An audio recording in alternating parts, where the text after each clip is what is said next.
They are proposing to either implement or lobby whatever responsive government could implement GPS tracking of chronic offenders or prolific offenders by means of injecting them with a GPS tracker.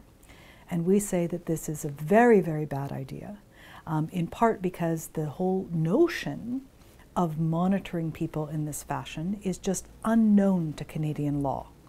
It is an egregious breach of bodily integrity to be injected by something, by the state in order to track you for sort of, if you will, pre-crime purposes. This is not someone who is under a court order to be monitored in some fashion, but someone that you suspect is likely to be a prolific offender. As I say, this is just a non-starter in terms of Canadian law.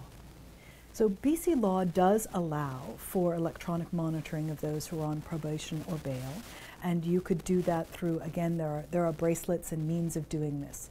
So the important thing about that is that there's a court order. You are under the guise of what is permissible in the criminal law because courts have specifically ordered this. This is not police mandated. This is not police's ability to keep track of somebody because of their own concerns. The court has imposed that condition, and this is one way to fulfill that condition.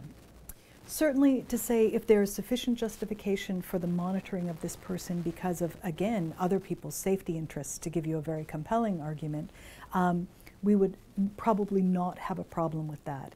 If they said, for their life, because we are simply convinced that this is the kind of person with this propensity, again, those are exactly the sorts of lines that civil liberties are based in drawing in the sand, right? Important that we know that this is not a class kind of restriction that's being imposed.